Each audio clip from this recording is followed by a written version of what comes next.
Welcome to the Deep Dive. We're here to pull out the really key bits of knowledge for you. And today we're talking about something almost everyone faces, the job interview. It's that big moment, right? Your chance to, tell your story and really stand out. But how do you actually do that effectively, especially when talking about your education and experience? That's the million-dollar question, isn't it? Yeah. It's a real challenge. You see so many qualified people who just, struggle to present themselves clearly. It's not about lacking the skills. It's often about the language, the strategy. Getting that right can honestly make or break it. Totally agree.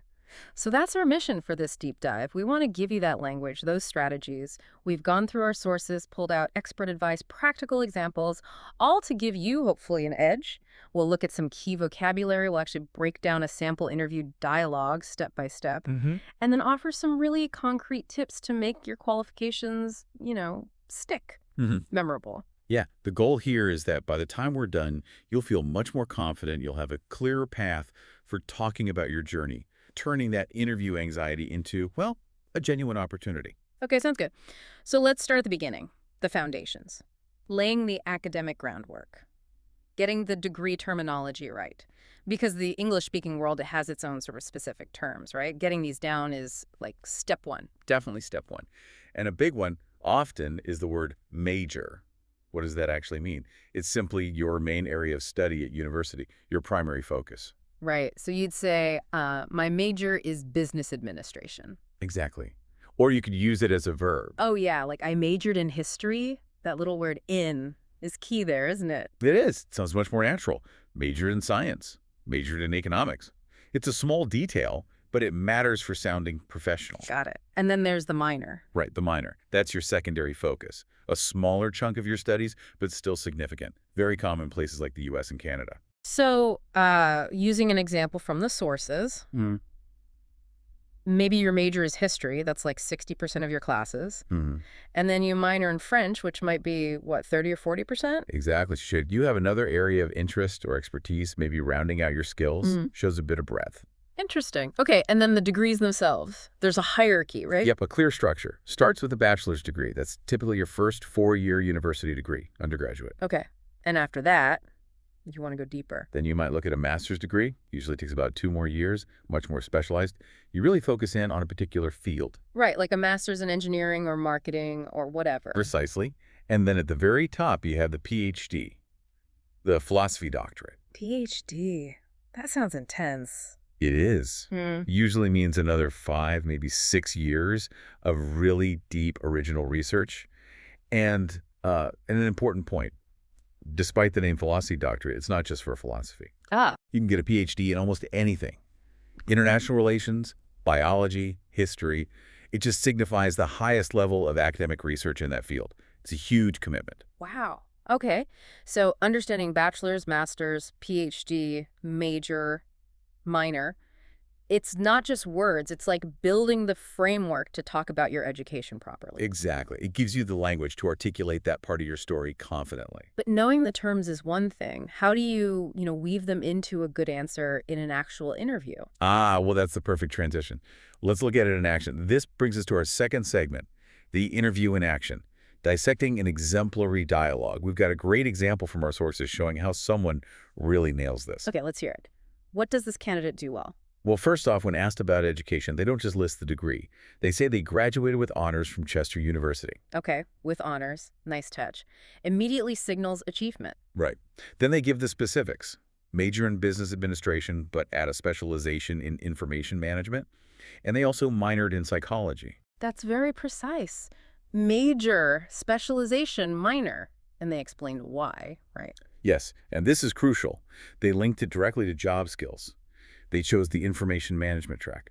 There's another useful word for practical, marketable skills, and hence, and we'll talk about that word hence later, hence the psychology minor, for the people skills, the interpersonal side. So smart, connecting the dots for the interviewer, showing the thought process. Exactly. And another thing that really stands out is the focus on ongoing learning. They mention pursuing a master's, yes, driven by passion, which is great. But they also say they actively strive another strong verb to keep skills current, attending seminars, conferences. So it's not just about the degrees earned years ago, it's about staying relevant now. Precisely. That proactive attitude is incredibly valuable to employers. Okay, what about the work experience part of the dialogue? Equally strong. The candidate mentions being a customer support manager at Oracle, and they use the phrase gained breadth of experience. Ooh, breadth of experience. I like that. Sounds comprehensive. It does. It suggests versatility, client care, process management, not just one narrow thing. Then they use strong action verbs for responsibilities. Supervised, coordinated the team. Active words, not just was responsible for. Right, and the real kicker, implemented new strategies to improve customer satisfaction. And then they quantify it. This is key. They say they lowered the company's churn rate, that's customer loss, to about 5%. Wow, a specific number, 5%. And they explicitly link it, which had a direct impact on revenue. Boom!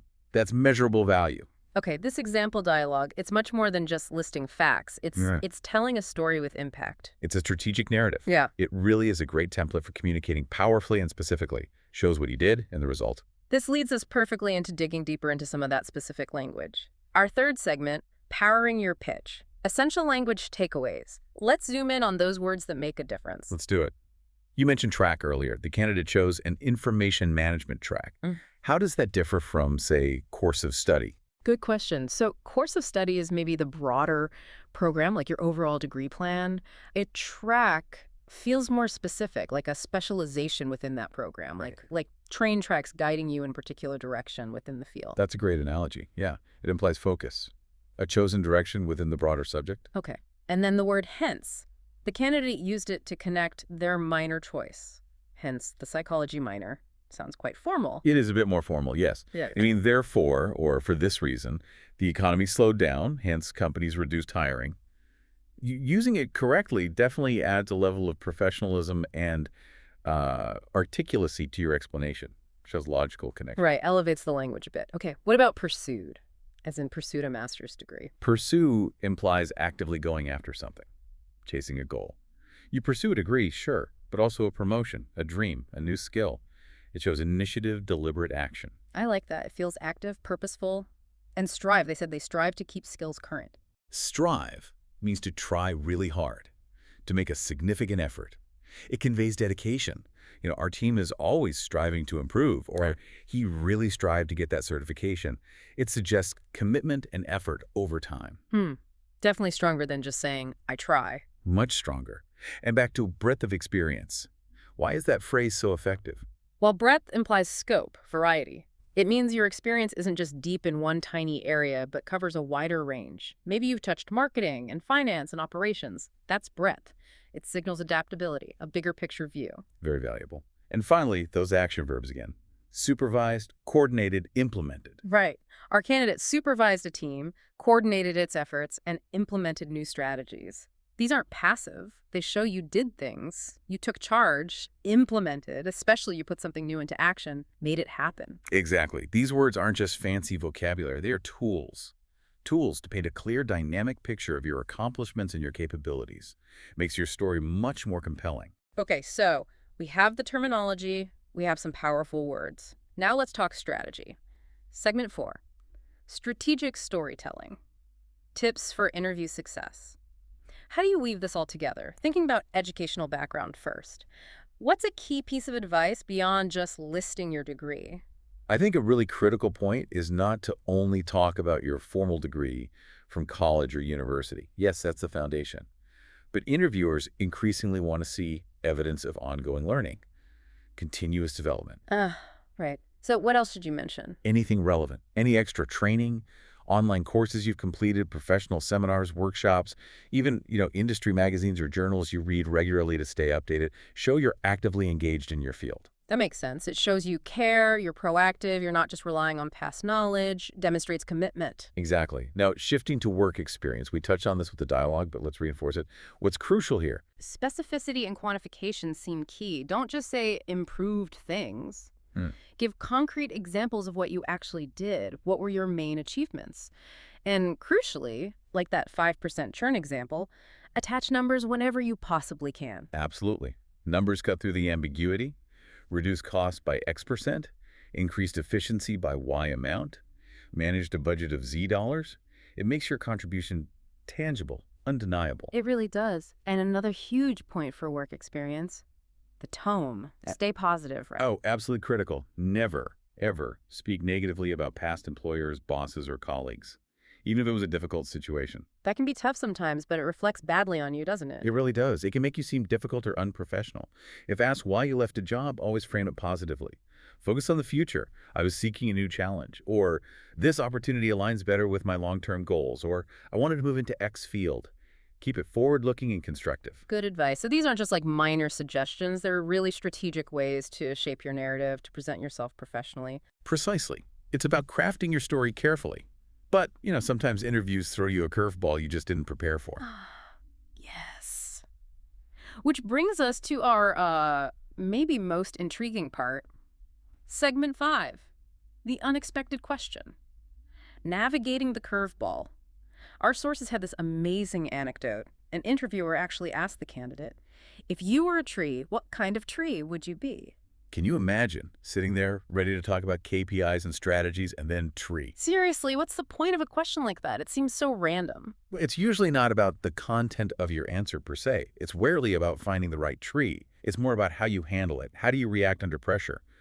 When something unexpected comes up, can you think on your feet? It tests your adaptability, maybe your creativity. Okay, that makes more sense. It's a process observation test. So what did the person in the anecdote say? They answered, a willow tree, because they are beautiful. A willow tree, because they're beautiful. That's it. That was the answer given. And the kicker, they got the job. Wow, okay. So why did that work? Beautiful seems a bit simple. Maybe. But think about a willow. What else does it represent? Grace, flexibility, resilience. They bend in the wind. They don't snap easily. Perhaps the interviewer saw beyond the word beautiful to those underlying qualities, adaptability, calmness, or maybe the simple, positive, slightly unexpected answer just made the candidate memorable. Interesting. It wasn't a complex strategic answer linking tree type to job skills? Not at all. It suggests that sometimes authenticity and a thoughtful pause, even with a simple answer, can be effective. It shows personality, how you respond under pressure, more than just reciting prepared lines. It really highlights that human element. It's not just ticking boxes of qualifications. It's about who you are, how you think, how you react. Exactly. It poses a good question for anyone listening. How do you react when things go off script? That resilience, that emotional intelligence is hugely valuable. So wrapping this all up, we've covered a lot of ground here. We really have.